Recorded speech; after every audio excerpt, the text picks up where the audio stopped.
Hai, berjumpa kembali. Saya, Yulia Siril Artia, akan membahas tentang transformasi geometri untuk SMP kelas 9. Dalam materi ini, kita akan mempelajari terkait pengertian dan jenis-jenis transformasi. Di antaranya ada translasi, refleksi, rotasi, dan dilatasi, serta perhitungan koordinat titik hasil transformasi dan menggambar bangun datar hasil transformasi.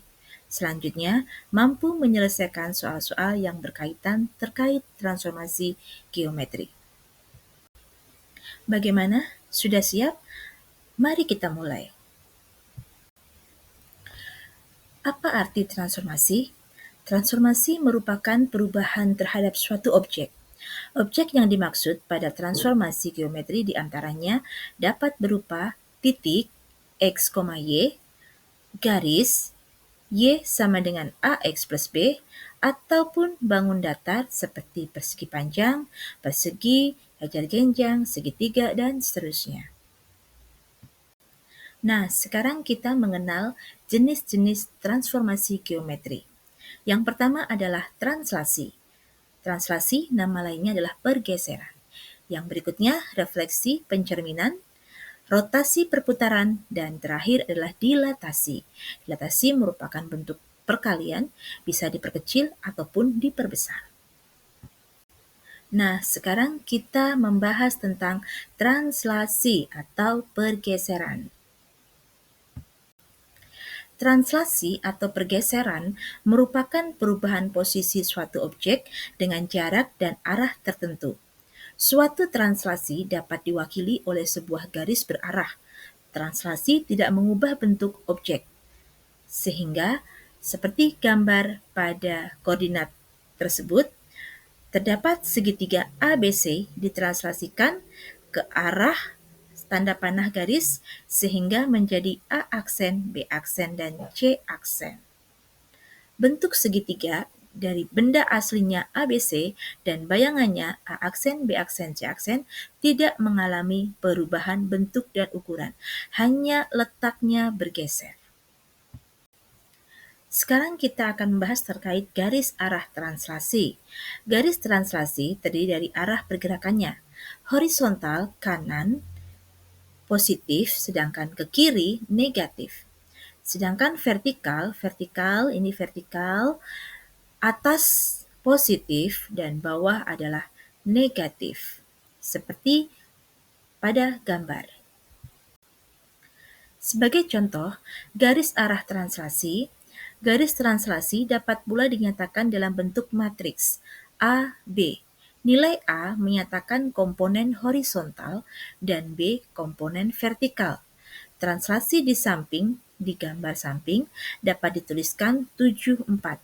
Kita lihat di sini, translasinya adalah arahnya, kita lihat di sini, ke kanan horizontal sebanyak 7 kotak, sehingga positif 7.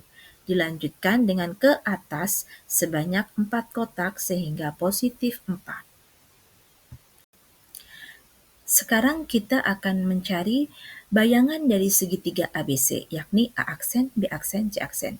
Kita akan menentukan bayangan dari titik sudut A, 5,7. 5,7 ditranslasikan oleh 74. Dengan artian, cara menghitungnya adalah 5 ditambah 7 sama dengan 12, sedangkan 7 tambah 4 sama dengan 11. Sehingga koordinat bayangan A aksen adalah 12,11. Begitu juga dengan B aksen dan C aksen. Untuk B aksen, 2,1, 2 sebagai absis, 1 sebagai ordinat, atau 2X, Y-nya, satunya adalah Y, bisa ditambah dengan translasi. 2 ditambah 7, 9, dan 1 tambah 4 adalah 5. Sehingga pada bayangan C aksen adalah 8 tambah 7, 15, 2 tambah 4, 6. Sehingga koordinat C aksen 15,6. Dari contoh tersebut dapat disimpulkan formula translasi. Bayangan titik A, X, Y oleh translasi AB adalah A aksen sebagai bayangan A, X tambah A, Y ditambah B. Bisa dilihat dari garis ini, titik A ditranslasikan sehingga bayangannya menjadi A aksen. Transformasi geometri yang kedua adalah refleksi, pencerminan. Refleksi atau pencerminan merupakan perubahan dengan memindahkan titik dengan sifat dari suatu cermin datar. Cermin yang dimaksud berupa garis refleksi. Kita lihat pengertian dari gambar ilustrasi berikut. Garis lurus berikut adalah sebagai cerminnya. Segitiga sebelah kiri adalah objek dan sebelah kanan adalah bayangannya. Adapun sifat-sifat refleksi, kita bisa melihat dari ilustrasi gambar. Objek dan bayangan. Cermin. Garis lurus berikut adalah cerminnya. Sifat cermin datar adalah jarak titik ke cermin sama dengan jarak bayangan titik ke cermin. Berikutnya, objek yang dicerminkan saling berhadapan satu sama lain. Garis jarak objek dan bayangan akan tegak lurus dengan cermin. Refleksi terhadap sebuah titik. Selain refleksi terhadap garis sebagai cermin, ada pula refleksi yang dicerminkan terhadap titik. Contohnya adalah pada kamera pinhole. Bayangan objek akan terbalik dan berputar. Kita lihat ilustrasi gambar di samping. Objeknya sebuah segitiga. Salah satu titik sudutnya akan dicerminkan terhadap titik merah berwarna merah ini, sehingga bayangannya akan dicerminkan di titik berikutnya. Sekarang saatnya kita mengenal macam-macam refleksi. Yang membedakan adalah cerminnya. Yang pertama adalah refleksi terhadap sumbu X. Di sini, sumbu X berlaku sebagai cermin. Titik A, X, Y, jika direfleksikan terhadap sumbu X, maka bayangannya adalah A aksen X, min Y. Kita bisa melihat ilustrasi contoh dari gambar berikut. A 8,5. Dicerminkan, yang garis warna merah adalah garis sumbu X sebagai cermin, di mana sesuai dengan sifat-sifat pencerminan bahwa jarak benda dengan cermin sama dengan jarak bayangan dengan cermin, sehingga diperoleh bayangan A aksen adalah 8, negatif 5. Berikutnya adalah pencerminan terhadap sumbu Y. Sumbu Y berwarna merah sebagai cermin. Jika titik A, X, Y direfleksikan terhadap sumbu Y, maka bayangannya adalah A aksen min X, Y. Kita lihat contoh dari gambar berikut. A min 5,6 dicerminkan terhadap sumbu Y, diperoleh A aksen min 5 yang semula min 5 diberikan negatif sehingga 5,6.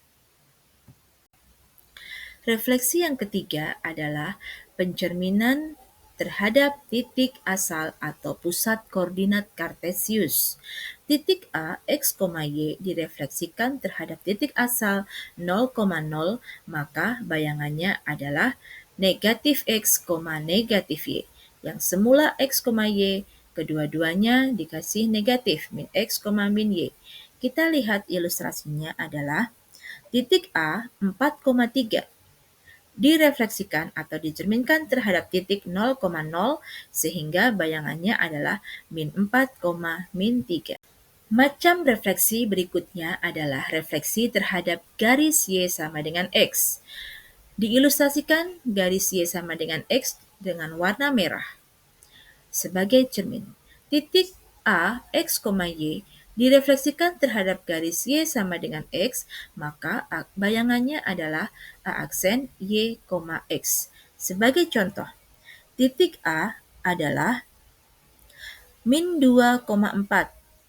Dicerminkan terhadap Y sama dengan X, bayangannya adalah A aksen 4, min 2. Macam refleksi berikutnya adalah refleksi terhadap garis Y sama dengan min X. Sebagai ilustrasi, garis Y sama dengan min X adalah yang berwarna merah. Jika titik A, X, Y direfleksikan terhadap garis Y sama dengan min X, maka diperoleh bayangannya adalah A aksen min Y, min X. Sebagai ilustrasi, titik A 2,3 dicerminkan terhadap garis Y sama dengan min X, maka diperoleh A aksen adalah min 3, min 2. Refleksi berikutnya adalah refleksi terhadap garis Y sama dengan K. Garis Y sama dengan K, sebagai ilustrasi di sini yang berwarna merah adalah Y sama dengan 5. Titik A, X, Y jika direfleksikan terhadap garis Y sama dengan K, maka bayangannya adalah A aksen X, 2K min Y. Apa artinya? 2K min Y artinya adalah 2 dikali K dikurang Y. Di sini yang tetap adalah variabel X-nya atau absisnya. Sebagai ilustrasi, titik A 6,7 dicerminkan terhadap Y sama dengan 5. Maka diperoleh A aksen adalah X-nya tetap 6, yang berubah adalah ordinatnya, yaitu 2 kali cermin. Cerminnya adalah 5, berarti 2 dikali 5, 10, dikurang 7. Berarti 3, 6,3. Pencerminan berikutnya adalah terhadap garis X sama dengan K. Titik A, X, Y jika direfleksikan terhadap garis X sama dengan K, maka bayangannya adalah A aksen 2K min X, Y. Di sini ordinat tetap, yakni tetap Y, yang berubah adalah absisnya atau X-nya. Bagaimana cara merubahnya? 2 dikali cermin dikurang X. Nah, sekarang sebagai ilustrasi, cerminnya adalah X sama dengan 6. Titik A 3,3 dicerminkan terhadap X sama dengan 6. Diperoleh bayangan yang berubah adalah absisnya atau X-nya, sehingga Y-nya tetap 3. Absis 3 berarti 2 kali cermin, 2 dikali 6 adalah 12, dikurang 3, 9. Sehingga diperoleh titik A aksen adalah 9,3. Transformasi geometri yang ketiga adalah rotasi atau perputaran. Rotasi merupakan salah satu bentuk transformasi geometri dengan memutarkan suatu objek berdasarkan sudut dan arah tertentu terhadap pusat rotasinya. Sekarang kita melihat arah rotasi. Perhatikan gambar berikut. Arah rotasi yang berlawanan dengan arah jarum jam bernilai positif. Kita lihat di sini, dari A sampai A aksen, maka dia akan bernilai positif. Begitu juga dengan sebaliknya, arah rotasi yang searah jarum jam bernilai negatif. Dari A aksen menuju A akan bernilai negatif. Berikut contoh rotasi. Rotasi dengan pusat 0,0 atau titik asal atau titik pusat koordinat sejauh atau sebesar 90 derajat. Berarti ini bernilai positif. Titik A, X, Y jika dirotasikan terhadap titik asal 0,0 sebesar 90 derajat, maka bayangannya adalah A aksen min Y, X.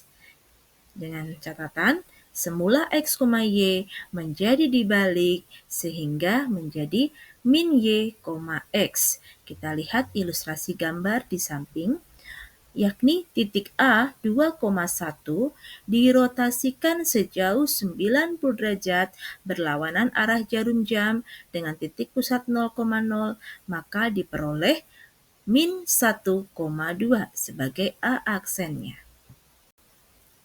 Nah, sekarang kita perhatikan rotasi dengan pusat 0,0 sebesar negatif 90 derajat. berarti searah dengan arah jarum jam. Maka titik A, X, Y jika dirotasikan dengan pusat 0,0 sebesar negatif 90 derajat, maka akan diperoleh bayangannya adalah A aksen Y, min X. Kita lihat ilustrasi di samping. Titik A 2,1 dirotasikan terhadap pusat 0,0 sejauh min 90 derajat, maka diperoleh A aksen adalah 1, min 2. Contoh rotasi berikutnya adalah dengan pusat 0,0 sebesar 180 derajat.